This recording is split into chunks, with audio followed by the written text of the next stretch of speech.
Oke guys, kita jumpa lagi dengan akun YouTube Kim Performance ya. Jadi sekarang untuk video kali ini saya akan membahas cara kita troubleshooting pada mobil yang sama sekali tidak bisa hidup. Nah, dalam video ini nanti akan saya beri kasus beberapa. Yang pertama, tidak bisa starter, kemudian bisa starter tapi tidak nyala, lalu nyala tapi tidak normal, dan sebagainya. Intinya problem-problem apa saja yang sering kita temui di mobil tua, khususnya di BMW E36 ini ya. Nah, langsung sekarang pertama saya akan simulasikan ketika mobil kita itu bisa on nih. Ketika bisa on seperti ini, nah bisa on kan, speedometernya bisa nyala semua, tapi tidak bisa di starter. Nah ya, jadi tidak bisa di starter ya, misalnya seperti ini. Nah ini kan ketika saya tekankan di starter itu kan tidak ada respon nih. Nah ini tidak ada respon ya. Nah ketika tidak ada respon seperti ini, kita harus memutuskan ini kenapa, apakah akinya yang tekor atau elektrikalnya yang bermasalah. Nah kalau aki tekor itu biasanya dia tetap ada respon di speedometernya atau di mesin. Jadi ketika di start dia akan bunyi cetek atau lampu speedometernya akan berkedip kalau itu tekor. Tapi kalau ada yang di kasus saya ini akinya tidak tekor, tetapi memang tidak bisa di starter ya. Jadi ini saya simulasikan seperti itu. Nah caranya gimana kalau kita mau memutuskan bahwa itu yang rusak, apakah kontaknya atau relay starternya atau dari starternya sendiri, atau dari kabel dari kontak sini tidak sampai ke starter. Nah caranya kita akan jumper bagian di starter ya, bagian di starter motornya itu nanti ada yang harus kita konekkan dengan obeng. Kita jumper yaitu terminal B plus dan si terminal yang pipih itu ya, yang konektor pipih. Nah konektor pipih itu aslinya dia dapatnya dari kontak 12 volt. Jadi kalau kita nanti waktu starter kontaknya tidak bisa, kita curiga ada yang salah, nah kita coba aja jumper bagian di starter. Kalau itu nanti berhasil bisa nyala mesinnya, berarti yang bermasalah dari kontak ke sana, ke starternya. Bisa jadi kabelnya, bisa jadi kontaknya. Nah kalau nanti misalnya teman-teman mau melakukan jumper dari sini, dari kontak itu nanti bisa teman-teman cari yang kabel arah ke depan, nanti itu langsung dijemberkan ke kabel yang dari baterai langsung standby 12 volt. Kalau itu nanti bisa starter, berarti yang bermasalah dari kontak. Nah lanjut kita coba kita starter bagian starternya ya, karena untuk kita bisa mengetahui yang bermasalah apanya. Oke, sekarang kita beda ke depan, kita coba starter bagian, kita jumper bagian starternya. Nah teman-teman, sekarang kita sudah ada di bagian starter. Jadi nanti yang akan kita hubungkan adalah terminal yang ini ya, yang terminal kecil ini dengan kabel B plus ini yang di starter ini. Nah nanti kalau ini kita hubungkan mobilnya bisa start, bisa nyala, berarti yang error adalah si kontaknya, bagian kontaknya. Jadi starternya normal. Itu bagiannya ini teman-teman.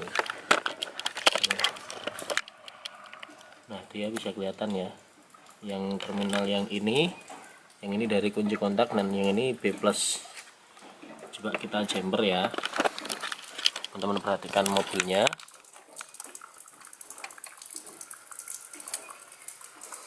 Bentar, kita jumper.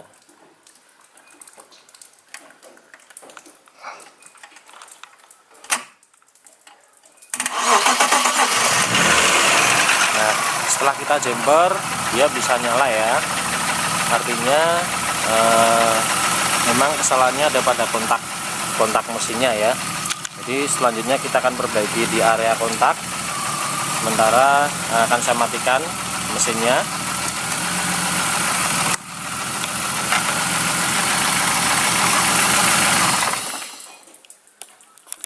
Nah jadi yang pertama tadi adalah masalah ketika yang rusak adalah starternya atau jalur start mesin.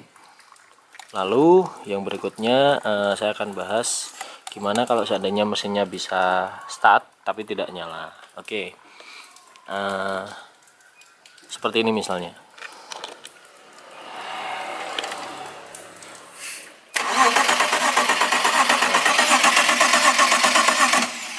Nah, misalnya seperti itu ya. Jadi itu bisa starter tapi tidak bisa menyala. Nah, kalau untuk hal ini, kalau untuk starter itu sudah normal, tapi kan kalau dia mesin untuk nyala kan dia butuh yang namanya BBM dan api. Nah, BBM dan api itu yang mengeluarkan adalah ECU.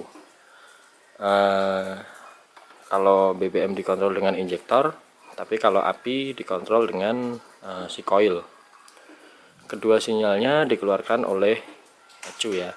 Jadi syaratnya adalah ECU-nya harus aktif dulu. Nah, ECU aktif itu di kebanyakan mobil ya, walaupun nggak semua, dia memakai yang namanya relay ECU. Nah, relay ECU itu dia aktif ketika kunci kontak on, ada tegangan yang masuk ke ECU ya, kunci kontak onnya, lalu dia mengeluarkan lagi ground untuk mengaktifkan si relay ECU. Lalu relay ECU itu memberikan umpan balik lagi 12 volt masuk ke ECU. Nah, dengan begitu ECU akan aktif. Oke, untuk sekarang ini kondisi kontaknya sudah on ya, kondisi kontak sudah on. Lalu kita cek sinyal yang ada di relay ECU ya. Ntar saya akan ambil alat. Nah, untuk lokasi sendiri masing-masing mobil berbeda, jadi teman-teman harus cari tahu posisi mana relay ECU-nya dan relay bensin dan sekring-sekringnya. Kebetulan di sini sudah saya kasih nama. Ini FP adalah relay fuel pump dan ini DME adalah relay ECU. Kemudian yang lainnya adalah relay pendukung. Ini horn, ini fog lamp, ini ABS. Ya. Nah, jadi nanti kita coba ukur sinyalnya yang ada di sini ya. Nah, ini kan kita lepas. Nah kita baca.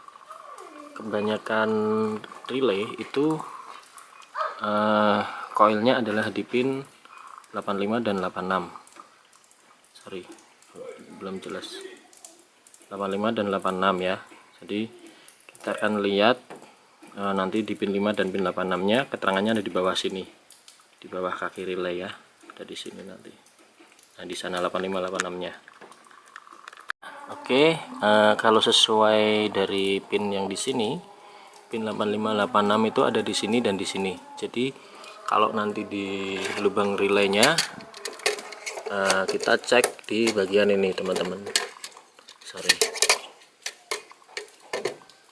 kita cek di bagian yang sejajar tadi ya, kan ini tadi kan gini ya.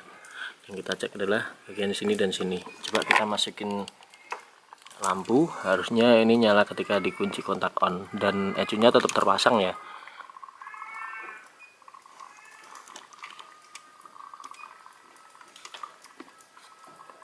Nah, ini ya teman-teman, ini lampunya menyala, artinya kontrol si relaynya ini bagus, kontrol relaynya ya. Nah, nanti kalau kontaknya dimatikan, tentu saja si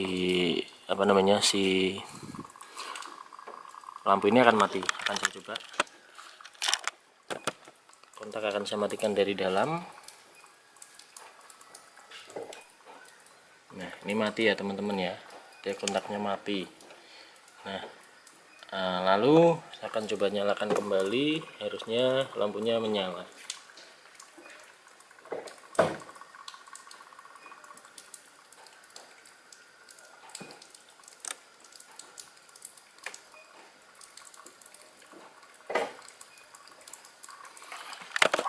Nah, oke, lampunya menyala ya. Nah, kalau lampunya menyala berarti sirkuit kontrol dari ECU ke kontrol relaynya ini aman. Lalu bagaimana kalau lampunya tidak menyala? Ya, sebentar kita cari dulu 12 voltnya. Ini seandainya lampunya tidak menyala. Nah, kalau mau mencari 12 volt, salah satunya kita tinggal jepitkan ke massa seperti ini. Lalu kita cari 12 voltnya yang mana di antara dua pin tadi.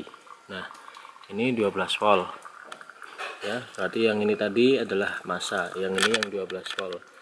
Nah, 12 volt ini tidak dikeluarkan oleh ECU, jadi walaupun ecunya rusak, 12 voltnya ini ketika dikontak on tetap ada, karena sinyal dari ecu adalah ground.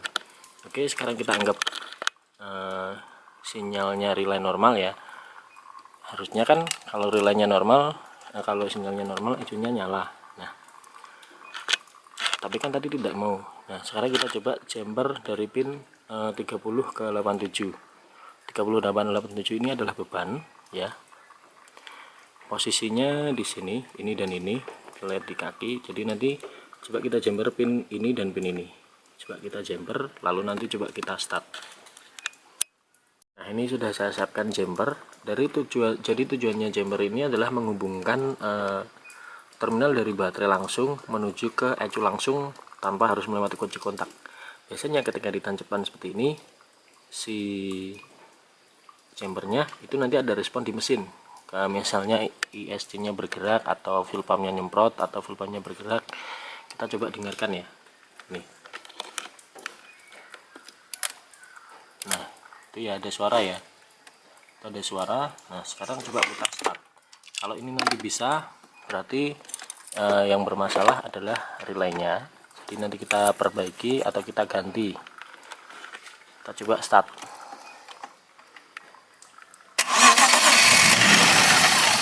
Nah, mau nyala ya teman-teman ya.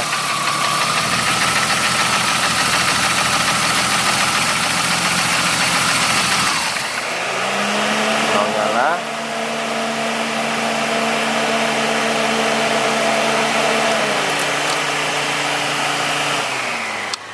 Mau nyala berarti kita anggap si relaynya itu rusak.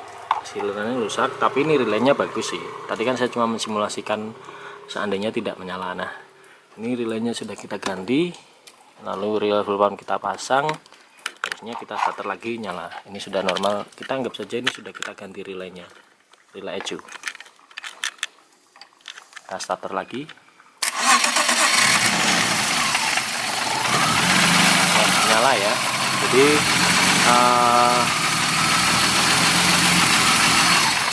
untuk problem bisa starter tapi tidak bisa nyala, penyebab pertama bisa kita ketahui dari relay ecu. Nah, relay ecu seperti yang tadi, kalau pin salah satu pinnya 30 atau 87 itu harus ada harus ada yang namanya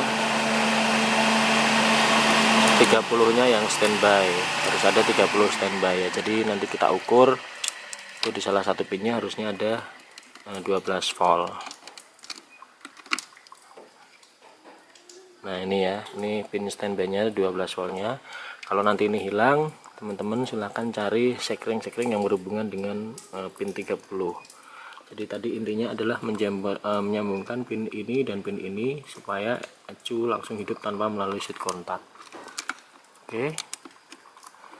Nah, selanjutnya kalau masalahnya selain itu ya, selain relay ecu, coba kita simulasikan dengan hal lain. Nah, sekarang kita simulasikan seandainya relay ecunya ini sudah sudah normal, atau teman-teman sudah jumper pin yang tadi ya 3087 sudah di jumper, tapi saat starter tetap tidak bisa nyala. Nah, kita ibaratkan saat melakukan jumper ini tadi itu mesin belum bisa nyala. Nah, lalu kita coba si relay yang sebelahnya, yaitu relay fuel pump. Relay fuel pump ini fungsinya adalah untuk menghidupkan fuel pump yang ada di tangki. Nah, sama seperti relay ecu, dia ada standby 12 volt di dua pin, yaitu 86 dan 30. Lalu si 85 atau kontrolnya berasal dari ecu dan dia ada ketika start. Nah, kalau ketika kontak on saja seperti ini, pinnya 85 atau pin 86 nya dia nggak akan ada groundnya. Tapi kalau yang pin 30 nya dan 86 itu ada 12 voltnya. Coba kita cek. Nah, ini ada 12 voltnya. Lalu yang satunya, nah ini juga ada. Nanti sinyal dari ecu itu posisinya ada di tiang 8. Nah, yang ini ya, yang 85 ini, yang sebelah sini. Nah, nanti kita posisikan jumpernya itu di sini, dan di sini. Nah di sini ya. Nanti ini kan kondisi mati karena mesinnya belum start. Jadi nanti kita coba cek sinyalnya, cek sinyal si relay full pump. Harusnya ketika starter ini nanti si lampunya nyala, bahwa tanda kalau sinyalnya untuk relay full pump dia ada waktu starter. Nah kita coba ya, kita coba starter sekarang.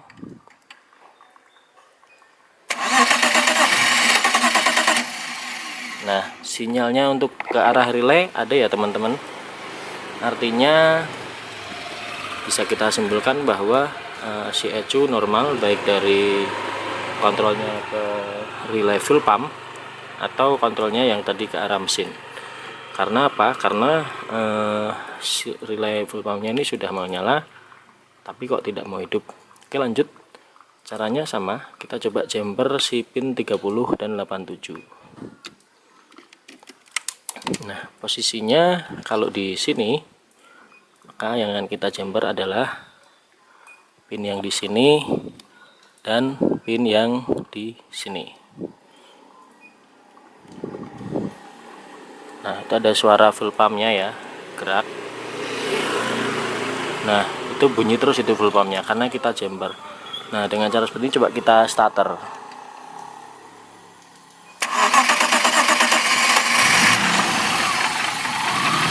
Nah mau nyala ya, mesinnya mau nyala ya. Nah kalau mau nyala berarti masalahnya sama, masalahnya ada di relay full pump. Nah karena relaynya sudah aktif atau sinyal sudah ada tapi dia tidak mau menghubungkan pin 30 dan 87. Oke, kita pasang, kita anggap ini normal. Kita starter sudah nyala normal. Coba kita starter lagi.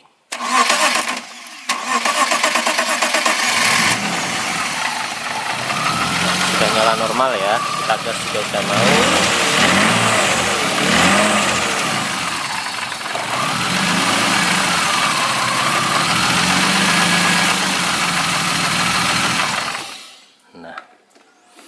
Itu tadi contoh masalah sederhana. Lalu bagaimana kalau relaynya full pumpnya sudah ada, atau relay full pumpnya sudah nyala, relaynya bagus tapi tetap tidak nyala. Nah yang harus kita cek selanjutnya adalah aktual sinyal, yaitu nanti akan kita cek di bagian bagian coil dan bagian sinyal injektor. Nah oke, jadi di kasus sekarang kita akan tes ini relay full pump normal, relay ECU normal. Coba kita starter tapi tidak menyala ya, coba ya.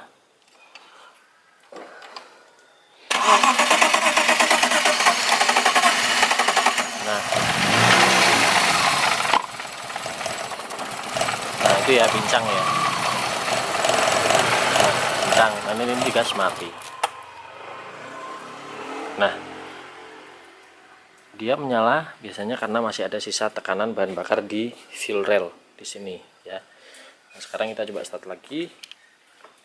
Biasanya kalau seperti ini kendalanya yang mati adalah full pump, dari dia tekanannya lemah atau full pumpnya yang rusak.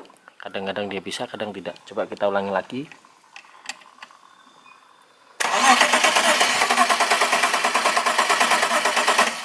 Nah dia nggak bisa nyala. Oke, untuk kasus sekarang pertama-tama kita belum tahu bahwa yang rusak adalah full pumpnya. Jadi gimana caranya? Kita coba cek tegangan di injektor ya.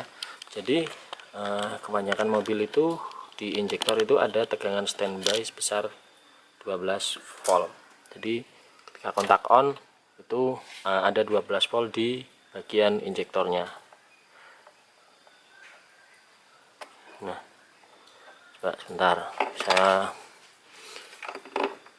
ini kan soalnya kan harus dilepas ya, harus diangkat karena injektor itu punya tahanan.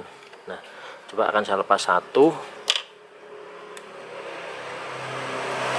sudah saya angkat ya. Jadi di konektor injektor itu kan ada dua. Nah, yang satu itu harusnya standby 12 volt, kemudian yang satu lagi adalah sinyal dari ECU. Nah, kita coba cek 12 voltnya. Nah, lampu hijaunya nyala ya, ini tanda bahwa 12 voltnya ada, dan yang ini enggak ada. Lalu ini nyala, ini enggak ada, ini nyala. Nah, kita asumsikan ke 6-nya nyala semua, si standby 12 volt injektornya. Nah, selanjutnya kita cek sinyalnya ketika starter. Nah, sinyalnya ketika starter kita bisa berarti kan di sini ya tadi ya, yang 12 voltnya sebelah sini. Nah, nanti kita coba yang kita cek kabel satunya, tapi kabelnya yang satu ini, yang tes lampnya kita hubungkan ke 12 volt langsung. Kita ceknya di sini 12 voltnya. Nah, ini kita hubungkan ke sini, nanti kita cek sinyal groundnya, karena kan sinyalnya kan keluarnya ground. Nanti kita starter lalu kita cek sinyalnya keluarnya. Teman-teman, caranya adalah seperti tadi ya. Tes lampnya harus LED, yang satu harus ditaruh di 12 volt standby, lalu kita cek sinyal groundnya dari si ECU. Oke, kita coba. Nah, nanti ketika starter si LED ini akan kedip-kedip menandakan bahwa sinyal injektor yang dari ECU itu masuk. Coba kita start.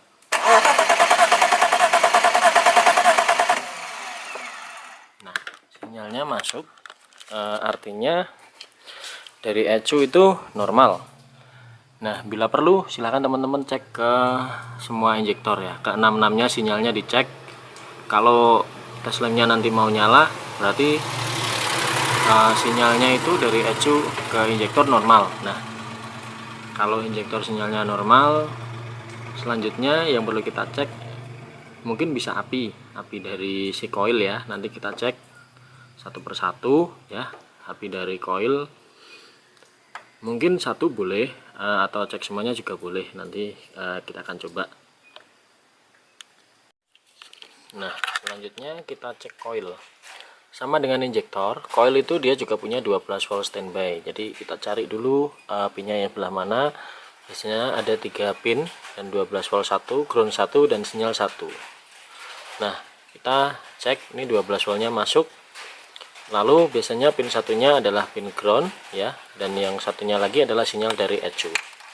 Nah, untuk koil ini kita bisa cek secara visual, yaitu kita colokkan ke koilnya lalu kita pasang busi di luar. Kalau nanti businya memercikan bunga api, artinya apinya aman. Lalu tadi kita sudah cek injektor aman, api aman, harusnya mesin nyala. Tapi bagaimana kalau tidak menyala? Ya, nanti kita cek lagi di tutorial selanjutnya. Nah, teman-teman, jadi tadi kita udah cek tegangan di soket koil ya. Tadi ada 12 volt, lalu untuk groundnya itu langsung terhubung ke body, lalu sinyal outnya adalah dari ECU. Nah, biasanya sih sekalipun si koil atau si busi mati satu, mesin akan tetap menyala. Jadi di video saya ini saya asumsikan bahwa semua koilnya normal. Tidak saya rekam, mohon maaf karena tadi hujan. Jadi saya cek satu-satu. Di businya itu keluar api, dari masing-masing coil juga keluar api. Jadi saya coba satu-satu, dari ke-6 soketnya juga keluar sinyal. Nah, tapi tetap tidak mau nyala. Jadi sinyal di busi ada, sinyal di injektor ada, tetapi tidak mau nyala. Nah, lalu apalagi yang harus kita cek? Nah, yang selanjutnya kita cek adalah tekanan bahan bakar, karena percuma kalau ada api, ada sinyal injektor tapi tidak ada tekanan bahan bakar. Nah, tekanan bahan bakar cara ceknya di mana? Jadi setiap mobil itu yang bensin akan ada fuel rail atau jalur pipa bensin. Nah, biasanya ada selang masuk, yaitu posisinya kalau ini di sini. Nah, ini selang masuknya ya, yang ada klemnya ini. Nah, itu silahkan dilepas. Nanti silahkan coba starter. Kalau dari situ keluar BBM berarti tekanannya ada. Nah, kalau dari situ tidak ada BBM yang keluar berarti bisa dari fuel pumpnya yang mati. Nah, jadi yang di video saya ini fuel pump mati itu adalah temuan terakhir dari kerusakan yang tadi saya cek ya. Jadi fuel pumpnya mati, itu sebenarnya bukan mati tapi hanya saya lepas sekringnya supaya untuk simulasi praktek di video saya tadi. Nah, jadi kalau ada sinyal injektor ada, sinyal api ada, tapi di fuel rail tidak ada tekanan BBM atau BBM-nya tidak ada yang keluar, mungkin bisa dari fuel pumpnya yang mati ya. Jadi seperti itu. Nah, fuel pump mati, coba teman-teman buka bagian tangki, lalu teman-teman kasih 12 volt langsung. Kalau dari sana tidak ada bunyi atau ada bunyi tapi tidak ada BBM yang keluar dari jalurnya, berarti fuel pumpnya bermasalah. Oke, sekian dulu, lalu nanti kita coba gejala selanjutnya seperti mesin pincang atau tidak mau digas atau starter, fuel pump nyala tapi tidak ada sinyal di coil dan di injektor ya. Itu adalah level yang selanjutnya. Nanti sementara kita belajar dulu untuk level-level yang gampang. Oke, sekian dari saya, sampai jumpa di video selanjutnya.